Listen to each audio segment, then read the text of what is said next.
ஆசீர்வாத கன்மலை ஐக்கிய ஊழியங்கள் வழங்கும் தேவராஜ்யத்தின் எக்கால சத்தம். நம்முடைய கர்த்தரும் உலக இரட்சகருமாய் இருக்கிற ஆண்டவராகிய இயேசு கிறிஸ்து நாமத்திலே உங்களை நாங்கள் வாழ்த்துகிறோம்.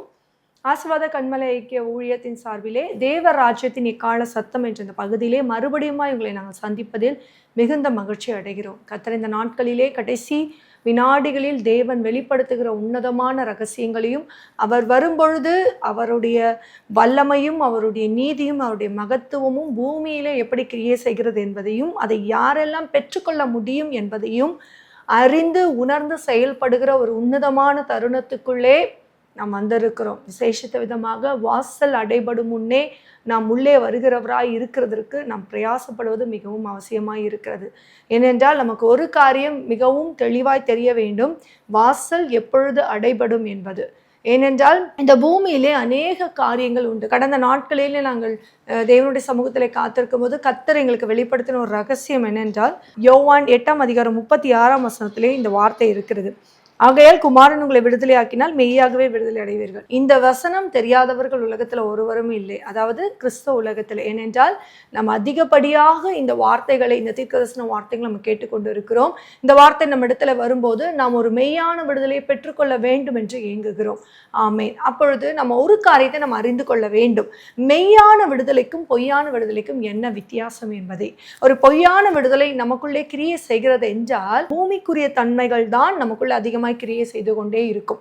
அதாவது நம்ம ப்ரேயர் பண்றோம், ஒரு காரியம் நமக்கு உண்டாகிறது, கர்த்தர் ஒரு விடுதலையே நமக்கு வாக்குத்தத்தம் பண்ணுகிறார் என்றால், கர்த்தர் வாக்குத்தத்தம் பண்ணின ஒரு விடுதலை வார்த்தையிலிருந்து வசனத்திலிருந்து புறப்படுமே. ஆனால் ஒன்று தெரிந்து கொள்ளுங்கள், அந்த வசனத்திற்கு அந்த வார்த்தைக்கு நாம் முழு இருதயத்தோடு கீழ்ப்படிவோமே ஆனால், செவி கொடுப்போமே ஆனால் மாத்திரம்தான் அந்த வார்த்தை நம்மில் வந்து ஜீவன் பெற்று அது நம்மை பரலோகத்தோடு பரத்தோடு இணைக்கும். அப்பொழுதுதான் நாம் இந்த பூமிக்கு செவி கொடாதவர்களாய் முதலால மாறி போவோம்.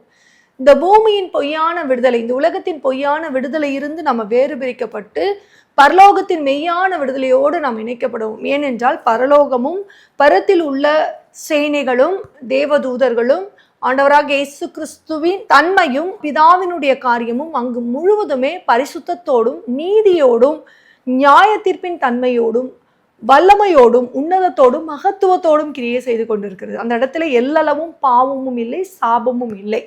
அப்படி இருக்கும் பொழுது நாம் ஒரு மெய்யான விடுதலையை இந்த வார்த்தையின் மூலம் பெறுகிறோம் என்றால், முதலாவது நமக்குள்ளே மண்டி இருக்கிற அல்லது நம்மை மூடி இருக்கிற இந்த உலகத்தின் தன்மைகளிலிருந்து நாம் வேறு பிரிக்கப்பட்டு உன்னத தன்மையோடு நாம் இணைக்கப்படுவதுதான் இந்த மெய்யான விடுதலையின் பொருளாய் இருக்கிறது. இதே பொய்யான விடுதலை என்றால் மறுபடியும் விடுதலை அடைந்தது போல ஒரு உணர்வு வந்தாலும் மறுபடியும் நம்முடைய பார்வை பூமியை நோக்கியும் உலகத்தை நோக்கியும் கீழானவர்களை நோக்கியுமே இருக்குமே தவிர மேலானவைகளை நோக்கி பார்க்கிற அனுபவம் நமக்குள்ளே இருக்காது. எப்பொழுது நாம் அதிகமாய் தேவனோடு இணைக்கப்படுவோம் என்றால், எப்பொழுது உலகத்தின் தன்மைகள் நமக்கு எதிராய் நிற்கிறதோ, அநேக நேரங்களிலே இந்த உலகத்தின் தன்மைகள் யாருக்கு அதிகமாக எதிராய் நிற்கும் என்றால், யார் பரத்தோடு இணைக்கப்பட பிதாவினால் முன்குறிக்கப்பட்டிருக்கிறார்களோ, குமாரன் வரும்போது குமாரன் அவர்களை விடுதலையாக்கி ராஜாவின் முன்பாக நிற்க அவர்களை தகுதிப்படுத்துகிறாரோ அவர்களுக்கு தான் இந்த உலகத்தின் உபத்திரவம் அதிகமான தன்மையை வெளிப்படுத்தி கொண்டே இருக்கும். அவர்கள் எந்த வழியிலே சென்றாலும் அந்த வழிகள், ஏன்னா உலகத்தின் அதிபதியாகிய பிசாசு இந்த உலகத்தின் அதிபதியின் தன்மையை கொண்டிருக்கிறபடியினால், பிசாசால் உண்டாயிருக்கிறவன் அந்த துன்மார்க்கன் வழியாக புறப்படுகிற அத்தனை காரியங்களும் இந்த ஜனங்களுக்கு விரோதமாக அவர்களை சூழ பாளையம் இறங்குகிறதாய், அவர்களை அழிக்க வல்லதுள்ளதாய் இருக்கிறது. அதாவது அவர்களை அழிப்பது என்று சொல்லுவதை தாண்டி ஜெயிக்க வல்லமையுள்ளதாய் இருக்கிறது. ஏன்னா வேதம் இதை தெளிவாய் சொல்லுகிறது, பரிசுத்தவான்களை ஜெயிக்கும்படி அந்த மிருகத்திற்கு 42 அதிகாரம் கொடுக்கப்பட்டது என்று சொல்லப்படுகிறது. அப்ப என்ன அப்படின்னா, நம்மை ஜெயிக்கும் அளவு, நீங்க நிறைய நேரங்கள்ல நம்முடைய வாழ்க்கையில யோசிக்கும் பொழுது நமக்கு தெரியும், அநேக நேரங்கள்ல கர்த்தர் தன்னுடைய ரகசியங்களை, காரியங்களை, நாமங்களை, பரலோக ரகசியங்களை வெளிப்படுத்தி வந்தாலும் ஒரு காரியத்துக்குள்ளே அந்த ரகசியங்களும் அந்த தன்மைக்குள்ளே நாம் நடத்தப்படுகிறோம் என்பது தீர்க்கமான, அதாவது ஒரு மெய்யான விசுவாசம் உள்ளவர்களாய் நாம் இருந்த போதிலும் ஒரு பகுதி நம்மை அழுத்தி கொண்டே இருக்கும். அதாவது ஒரு உள்ளான பகுதியில் நாம் பலப்பட்டு கொண்டே இருந்தாலும் உள்ளான பகுதி நம்மை பரலோகத்தை நோக்கி பார்க்க வைத்துக் கொண்டே இருக்கும். பரலோகத்தின் தன்மைகள் நம்மோடு இணைக்கப்பட்டு கொண்டே இருந்தாலும் ஒரு பகுதி நம்மை இந்த பூமியிலிருந்தும் உலகத்திலிருந்தும் நம்ம எப்பொழுதும் தூஷித்து கொண்டே இருக்கும். நமக்குள்ளே ஒரு இயலாமையை உண்டாக்கி கொண்டே இருக்கும். நீங்கள் செய்வதே தவறு என்பது போல, நீங்கள் வேறொரு காரியத்தை தனம் பண்ணுகிறீர்கள் என்பது போல, அந்த தூஷிக்கிற வாய், அந்த பொல்லாங்கானதை பேசுகிற நாவுகள் எழும்பி நம்மை குற்றப்படுத்தி கொண்டே இருக்கும். அது யார் மூலமாயினா நம்மை சுற்றி இருக்கிற நமக்கு நெருக்கமான தன்மை உள்ளவர்கள். ஏன்னா அதுதான் நம்மை வேதனை அதிகப்படுத்துகிற தன்மையா இருக்குமே தவிர, அப்ப சில நேரங்கள்ல நமக்குள்ள எப்படிப்பட்ட காரியம் இருக்கும்? தேவன் நம்மோடு கூட இடைபடுகிறார், பரலோக ராஜ்யங்களை வெளிப்படுத்துகிறார், தன்மைகளை வெளிப்படுத்துகிறார், நம்மை அவர் உருவாக்குகிறார், அவருடைய அத்தனை காரியங்களும் வெளிப்படுகிறது. ஆனாலுமே இன்னும் நாம் அழுத்தப்பட்டு கொண்டே இருக்கிறோமே, இன்னும் அந்த காரியத்திலிருந்து நம்ம ஜெயம் எடுக்க முடியாதபடி தடுமாறுகிறோமே. அவர்கள் சொல்வது போலவே நம்முடைய வாழ்க்கையிலே செயல்படுகிறதே, அவர்கள் சொல்லுகிற காரியங்கள் நம்முடைய வாழ்க்கையிலே எத்தனம் பண்ணுகிறதே, அதை நாம் ஜெயிக்க கூடாதபடி இருக்கிறோமே என்ற ஒரு வேதனை நமக்குள்ளே இருந்து கொண்டே இருக்கிறது. ஆனால் ஒரு விஷயம் தெரிந்து கொள்ளுங்கள், தேவன் நமக்கு சொல்லுகிற காரியம் என்ன என்றால், இந்த வேதனையை உண்டாக்குறது சத்ரு. ஏனென்றால் இந்த உலகம் சத்ருவினால் உண்டானது. அதாவது அவர்களுடைய தகப்பனாகிய பிசாசினால் உண்டாகிறது. பிசாசுக்குள் என்ன இல்லை என்றால் சத்தியம் இல்லை. அப்ப சத்தியம் இல்லாதபடினால் அவனுக்குள் இருளும் தீங்கும் கொலைபாதகமும் அடுத்தவர்களை குற்றப்படுத்துகிற நாவுகளும் பெருகி போய் இருக்கிறபடினால் அவர்களை சோர்வடைய பண்ணவும் அவர்களை அந்த குற்ற நாவினால் ஜெயித்தெழவும் பண்ண வேண்டும் என்பதை அவன் தெளிவாய் உணர்ந்து கொண்டவனாய் இருக்கிறபடினால் அவன் என்ன செய்கிறான் என்றால், அப்படிப்பட்ட ஜனங்களை தன்னுடைய நாவினால் குற்றப்படுத்த கொண்டே இருக்கிறான். தன்னுடைய வார்த்தையினால் அவர்களை கொலை செய்கிறவனாய் இருக்கிறான். தன்னுடைய அத்தனை திறமைகளையும் அல்லது தனி காரியங்களையும் ஒப்பீடு செய்து நாம் ஒன்றுமே இல்லாதவர்கள் என்பதை போல ஒரு மாயத்தை உருவாக்கி அதற்குள்ளே அவன் தன்னை ஜெயிக்கிறவனாய் காட்டிக் கொண்டிருக்கிறான். ஆனால் ஒரு விஷயம் தெரிந்து கொள்ளுங்கள், அவன் ஜெயிப்பவனாகவும் ஜெயிக்கிறவனாகவும் எழும்பினாலும் ஜெயமெடுத்த வல்லமையுள்ள கிறிஸ்து தேவகுமாரனாய் எழும்பி அக்கினி மயமான அவருடைய வெண்கல பாதத்தினால் அவனை அழுத்தி, அவனை சேற்றை போல அழுத்தி அவனை ஒன்றுமில்லாமல் ஆக்க அவர் போதுமானவராய் இருக்கிறார். அப்போ நமக்குள்ளே எப்படிப்பட்ட விசுவாசத்தை தேவன் உண்டு பண்ணுகிறார் என்றால், நீ பயப்படாதே, கலங்காதே, நான் எழும்பி அவனை அதமாக்குவேன், நான் உன்னை விடுதலையாக்கி உன்னை குற்றப்படுத்தினவனுக்கு முன்பாகவே உன்னை உயர்த்துவேன் என்று. இப்படிப்பட்ட ஒரு அனுபவத்துக்குள்ளே நீங்கள் கடந்து போய் கொண்டிருக்கிறீர்களா?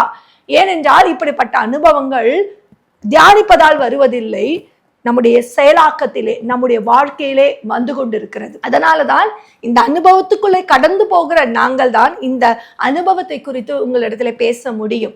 இதை தியானித்து நான் பேசுகிறேன் என்றால் அது ஆவியில உங்களுக்கு உற்சாகமா இருக்குமே தவிர சரீரத்தின்படியும் மாம்சத்தின்படியும் விடுதலை அடையாத ஒரு தன்மையை தான் இருக்கும். ஆனால் இயேசு கிறிஸ்து எப்படி தான் சிலுவையை சுமந்து கொண்டு அதை ஜெயித்து நீ சிலுவையை சுமக்க வேண்டும் என்று சொன்னாரோ, அதே போலதான் அவருடைய ஜனங்களுக்கும் அந்த பாடுகளை அனுபவித்து, ஆனால் அந்த பாடுகளினால் அவர்கள் விழுந்து போகாதபடி இன்னும் அவருக்குள் சிறப்படுத்தப்பட்ட ஒரு அனுபவத்துக்குள்ளே அவர்களை கடந்து போக பண்ணி அதே வழியிலே மற்றவர்களையும் நடத்த அவர் போதுமானவராய் இருக்கிறார்.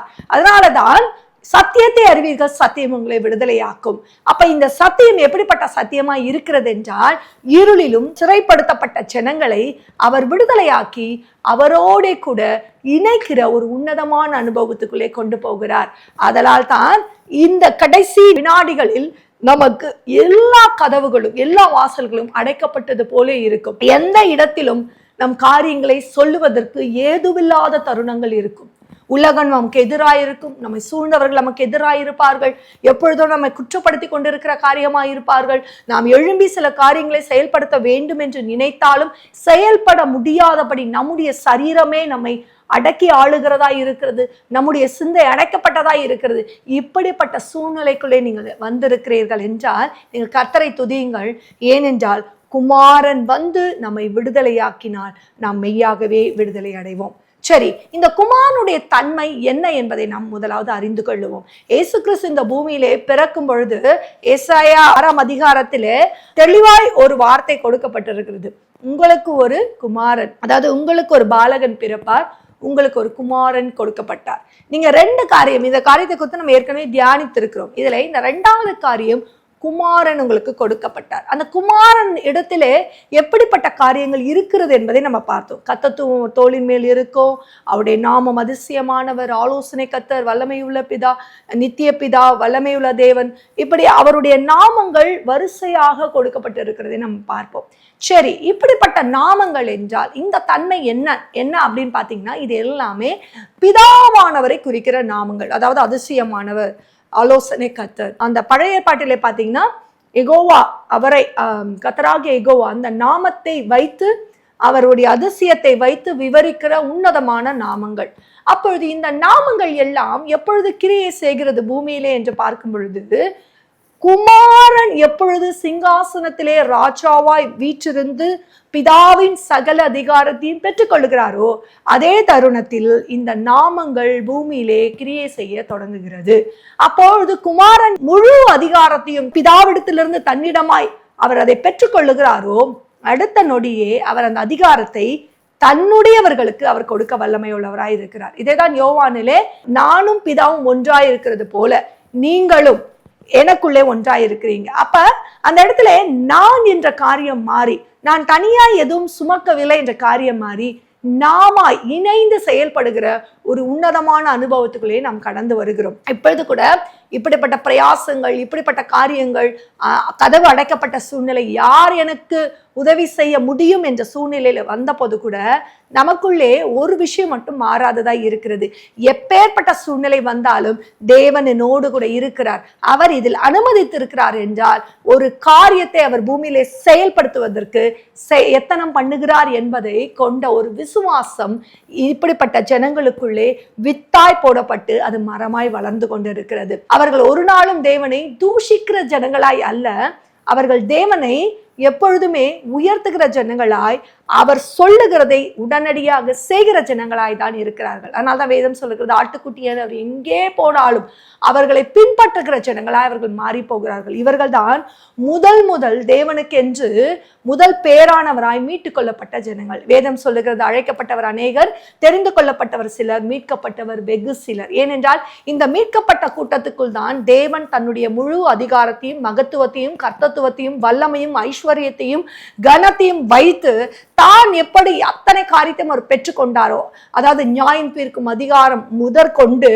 ஆளுகிற அதிகாரம் வரை எப்பொழுது பிதாவிடத்தில் அவர் பெற்றுக்கொண்டாரோ அதே அதிகாரத்தை தன்னுடையவர்களுக்கு அவர் பூமியிலே தருகிறார். அதனால்தான் அவர்கள் பூமியிலே அரசாளுகிறவர்களாய் மாறிவிடுகிறார்கள். அப்போ எப்பொழுது இந்த அதிகாரம் பிதாவிடத்துல இருந்து குமாரனிடத்துல செல்லுகிறதோ, இன்னொரு பக்கம் பார்த்தீங்கன்னா சத்துருவானவனுடைய அதிகாரம் முடிவடைகிறது. ஏனென்றால் வேதம் தெளிவாய் சொல்லுகிறது, இந்த மிருகத்திற்கு இந்த அதிகாரம் கொடுக்கப்பட்டது, இந்த மிருகத்திற்கு இந்த சத்துவம் கொடுக்கப்பட்டது. அப்பொழுது எப்பொழுது அது முடிவடைகிற தருணத்தில் வரும் என்றால், எப்பொழுது குமாரன் கைகளில் இந்த சகல அதிகாரமும் செல்லுமோ அதே க்ஷணத்திலே இந்த சத்துருவின் கரத்தில் இருந்து சகல அதிகாரமும் முடிவு உண்டாக்கப்படுகிறது. அப்ப சத்துருவை நம்பி அவனுடைய பிசாசினால் உண்டானவர்களும், துன்மார்க்கனும், இந்த பூமியை ஆளுகிறவனும், குற்றப்படுத்தினர்களும், தூஷண நாவினால் தன்னுடைய இந்த பரிசுத்தவான்களை குற்றப்படுத்தின யாவர் மேலும் சாபமும், அவர்கள் அதே காரியத்தை லட்சையும் அடைகிற ஒரு காரியத்துக்குள்ளே அவர்கள் கடந்து போகிறதை நீங்க பார்ப்பீங்க. ஏனென்றால் தேவன் சொல்லுகிறார், யுத்தம் என்னுடையது, நீங்கள் சும்மா இருங்கள், நான் உங்களுக்காக யுத்தம் பண்ணுகிறேன். ஏனென்றால் தேவன் யுத்தம் பண்ணும் பொழுது அவர் வெறும் கிளையை மட்டும் நறுக்கிறவர் அல்ல, வேரிலிருந்து. அதனால்தான் எனக்கு கனி கொடாத மரங்கள் எல்லாம் வேரோடு அறுப்புண்டு போகும் என்று சொன்னார். எப்பொழுது அது வேர் மண்ணிலிருந்து பிடுங்கப்படுகிறதோ அப்பொழுது அந்த தன்மை முழுசுமே மண்ணிலிருந்து விளைக்கப்படுகிறது. வெறும் கிளை மாத்திரமே அல்லது களைகள் மாத்திரமே ஒடிக்கப்படும் என்றால் மறுபடியும் அந்த வேரிலிருந்து அந்த கிளை தோன்றி முழுவதுமாய் அந்த ஒரு கசப்பான கனியையோ அல்லது தன் சுயத்தில் எழும்புகிற கனியையோ மாத்திரமே கொடுக்கும். அதனால்தான் தேவன் வேரோடு அதை பிடுங்கி போடுவேன், இது இனி அது இருந்த இடம் இல்லாது போயிற்று. ஏனென்றால் தேவன் நமக்காக அவர் வருகிறார். அவர் வரும்பொழுது தன்னுடைய ஜனங்கள் யாரெல்லாம் அவருக்காய் காத்திருந்த ஜனங்களோ. ஏனென்றால் பரலோகம் இருதயத்தை பார்க்கிறதா இருக்கிறது. அந்த இருதயத்திலே சுத்தமுள்ளவர்கள் பாக்கியவான்கள், அவர்கள் பரலோக ராஜ்யம் அவர்களுடையது என்று வேதம் சொல்லுகிறது. அப்ப அந்த இருதயத்தின் சுத்தத்தை அவர் அறிந்திருக்கிற தேவனாய் இருக்கிறார். ஏன்னா அவர் இருதயத்துல வாசம் பண்ணுகிற தேவனாய் இருக்கிறார். அதனால தாவீதை இருதயத்துக்கு ஏற்றவன் என்று சொன்னார். அதாவது சரீர பிரகாரமான பலத்தையோ தன்னுடைய சுய ஞானத்தினால் உண்டாகிற வல்லமையையோ சுய ஞானத்தினால் வெளிப்படுகிற அறிவினால் கட்டமைக்கப்படுகிற காரியத்திலோ தேவன் பிரியப்படுகிற தேவன் அல்ல. குதிரைகளின் கால்களில் தேவன் பிரியப்படுகிற தேவன் அல்ல. குதிரைகள் யுத்த நாளுக்கு ஆயத்தமாய் இருக்கும், ஜெயமோ கர்த்தரால் வரும் என்று வேதம் சொல்லுகிறது. ஆம் பிரியமானவர்களே, ஜெயம் கர்த்தரால் மாத்திரமே வரும். ஏனென்றால் அந்த ஜெயம் தற்காலிகமான ஒரு வெற்றி அல்ல, அது நிரந்தரமான நித்தியமான ஒரு வெற்றியா இருக்கிறபடினால் பரலோகத்தின் சத்தத்தை பூமியிலிருந்து கேட்கும் காலம் வருகிறதுக்காக அப்படிப்பட்ட உன்னதமான தேவகுமாரன் அவருக்காய் காத்திருக்கிற மணவாட்டிகளுக்கு, அவருக்காய் காத்திருக்கிற மணவாட்டிகளுக்கு வந்து அவர்கள் இருதயத்திலே வாசம் பண்ணி அவர்களை அவருடைய மனைவியாக்கி ராஜாவின் முன்பாக நிறுத்தி அவர்களுக்கு பரிசுத்தவான்கள், அதாவது பரிசுத்தவான்களின் நீதினால் அவர்களை அலங்கரிக்க தேவன் போதுமானவராய் இருக்கிறார்.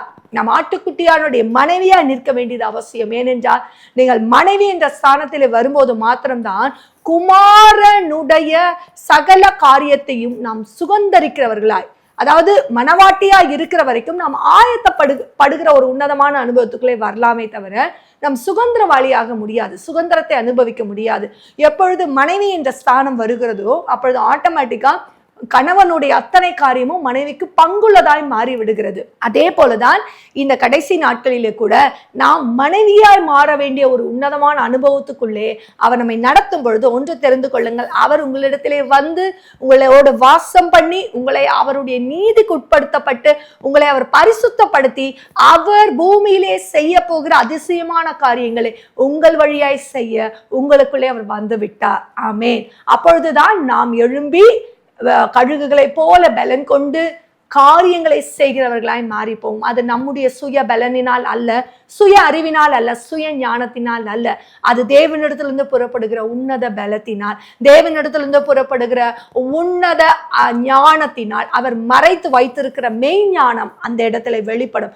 அது இப்பொழுதே தோன்றும் என்று அவர் சொல்லி இருக்கிறார். ஏனென்றால் இத்தனை காலங்கள் அவர் வெளிப்படுத்தின ரகசியங்கள் ஒவ்வொன்றாய் நிறைவேறி கொண்டிருக்கிறது. ஆனால் புதிய காரியத்தை நான் செய்கிறதே அது இப்பொழுதே தோன்றும். அது இப்பொழுதே தோன்றும் என்றால் அது அவர் வந்துதான் அவர் செயல்படுத்த எத்தனைக்கிறார். அவர் பூமியில செயல்படுத்தும் பொழுதுதான் இது இப்படிப்பட்ட காரியம் என்பதை ஜனங்கள் அறிந்து கொள்ளுவார்கள்.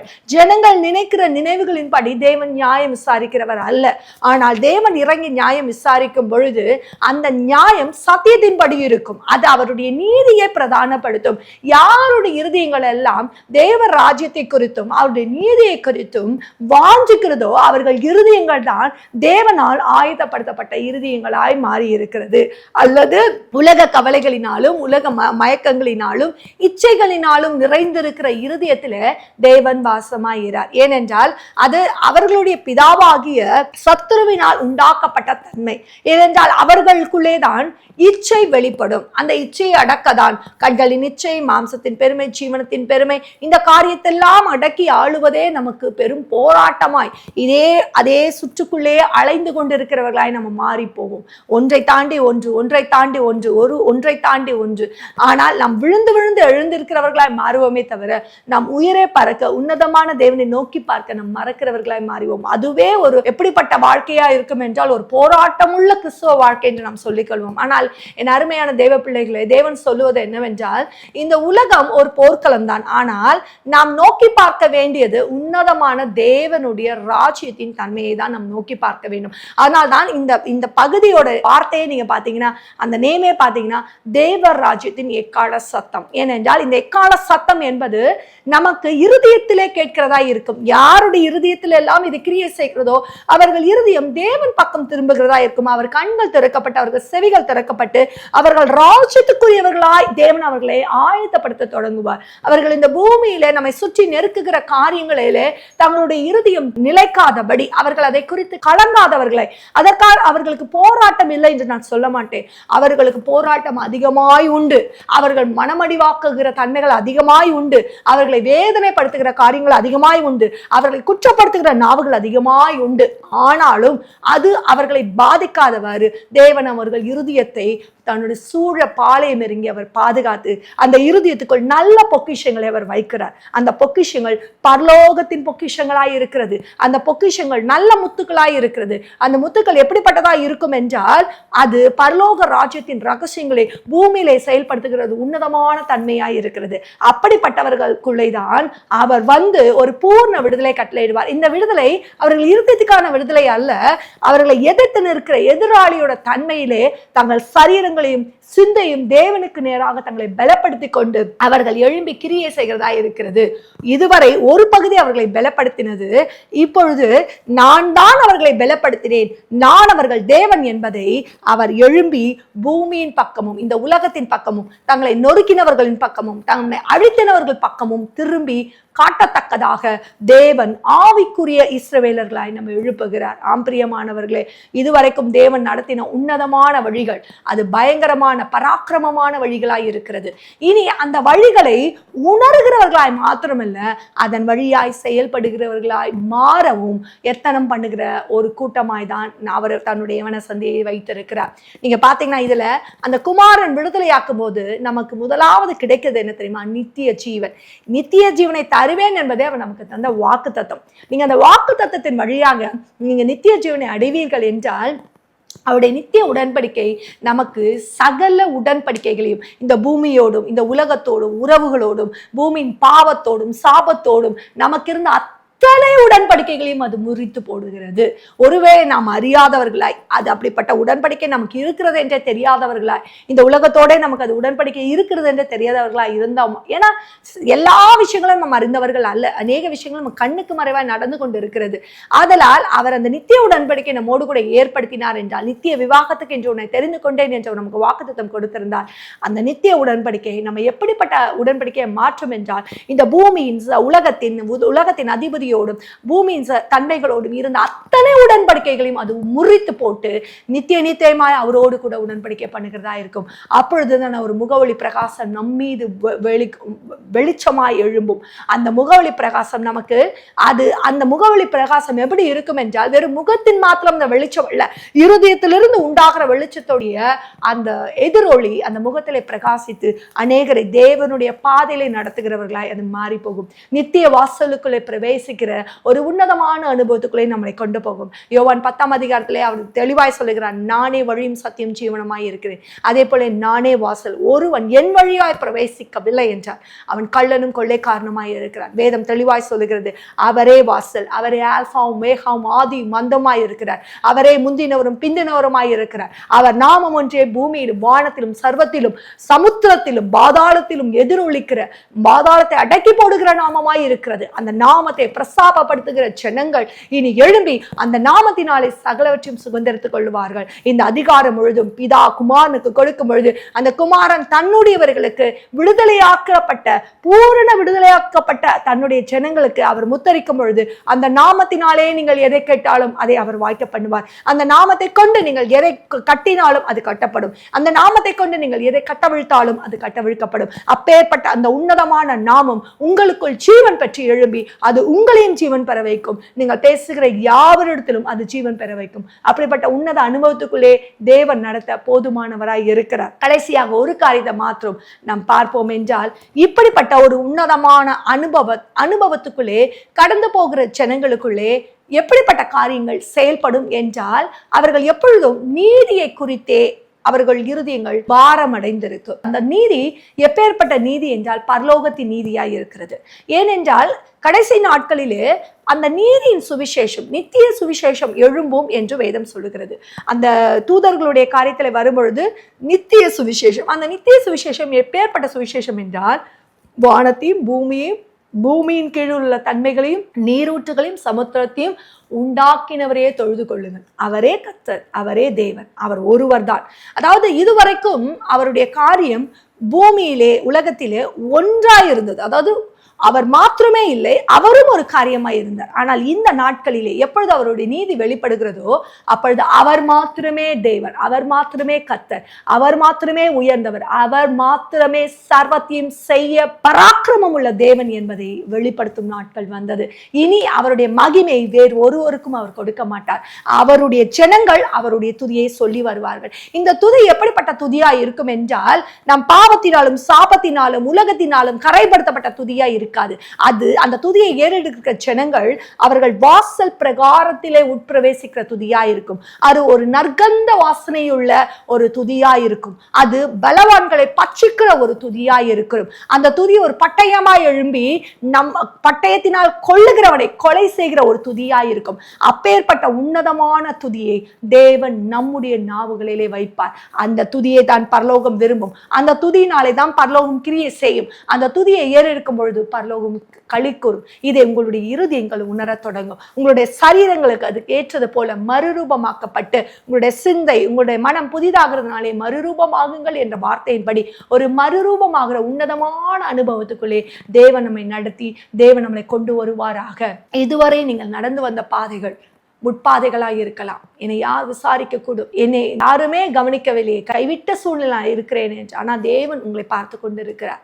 அவர் உங்களை உபத்திரவத்தின் பாதையிலே, உபத்திரவத்தின் குகையிலே உங்களை புடமிட்டார். ஏன் தெரியுமா? சுத்த பொன்னாய் அவர் விளங்க வேண்டும். அவர் இந்த பூமிக்காக நம்மை தெரிந்து கொள்ளவில்லை. இந்த பூமியிலே நாம் வளமாய் வாழ வேண்டும், எல்லாவற்றும் நாம் செழிக்க வேண்டும் என்பதற்காக நம்ம தெரிந்து கொள்ளவில்லை.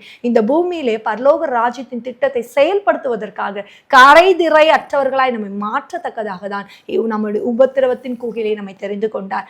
நாம் இந்த நாளிலே நம்ம ஒரு சுத்த பொன்னாய் விளங்கத்தக்கதாக, கரைதிரையற்றவர்களாக, கபடற்றவர்களாக, மாசில்லாதவர்களாக, தேவனுடைய சமூகத்திலே நிற்க திராணி உள்ளவர்களாய் அவர் நம்மை ஆயத்தம் பண்ணி வைத்திருக்கிறார். அப்படிப்பட்ட ஜனங்கள் இனி வடக்கிலும் கிழக்கிலும் மேற்கிலும் தெற்கிலும் இருந்து எழும்பி அவரோடு கூட இணைக்கப்பட்டு அவரை நோக்கி பார்த்து அவருடைய முகவொளி பிரகாசத்தினால் பிரகாசிப்பார்களாக. நம்ம இந்த வேளையிலே கண்களை மூடி ஜெபிப்போம். பரிசுத்தமுள்ள எங்கள் தேவனே, இந்த நாளிலே கூட தகப்பனே, நீர் கொடுத்த நம்முடைய வார்த்தைகளுக்காய் ஸ்தோத்திரம். குமாரன் உங்களை விடுதலையாக்கினால் மெய்யாகவே விடுதலை அடைவீர்கள் என்ற வார்த்தையின்படி ஒரு மெய்யான விடுதலை இந்த நாளிலே கேட்டுக்கொண்டிருக்கிற ஜனங்களுடைய இருதயத்தில் கட்டளையிடப்படுவதாக. அவருடைய சிந்தை மனம் புதிதாகிறதாலே மறுரூபமாகுங்கள் என்ற வார்த்தையின்படி ஒரு மறுரூபமாக்கப்பட்ட உன்னதமான அனுபவத்துக்குள்ளே நீர் உங்களுடைய பிள்ளைகளை நடத்துவீராக தகப்பனே. இதுவரை தகப்பனே எங்களுடைய மூளை இயக்குகிற தன்மையில தான் எங்களுடைய சரீரம் அடிமைப்பட்டிருந்தது. இனி நாங்கள் தேவனுக்கு அடிமையானவர்களா, எங்கள் சிந்தை மறுரூபமாக்கப்பட்ட சிந்தையாய், எங்களுடைய சரீரம் மறுரூபமாக்கப்பட்ட சரீரமாய் மாறத்தக்கதாக எங்கள் ஆவியாத்மா சரீரம் சிந்தையை மனப்பூர்வமான சமூகத்தில் அர்ப்பணித்து ஒப்பு கொடுத்து நாங்கள் ஜெபிக்கிறோம். நீர் மாத்திரமே பூமியில உயர்ந்திருப்பீராக. கிறிஸ்து இயேசு நாமத்தில் ஜெபிக்கிறோம் அன்பின் பரலோக பிதாவே. ஆமென், ஆமென், ஆமென். Praise God. அன்பிற்குரியவர்களே, உங்கள் ஜெப தேவைகளுக்கும் மேலும் ஆலோசனைகளுக்கும் எங்களோடு நீங்கள் தொடர்பு கொள்ள எங்கள் முகவரி: ஆசீர்வாத கன்மலை ஐக்கிய ஊழியங்கள், பிளாட் எண் 20, 3வது மாடி, ஜானகி நகர், அனெக்ஸ், காட்டுப்பாக்கம், சென்னை 56.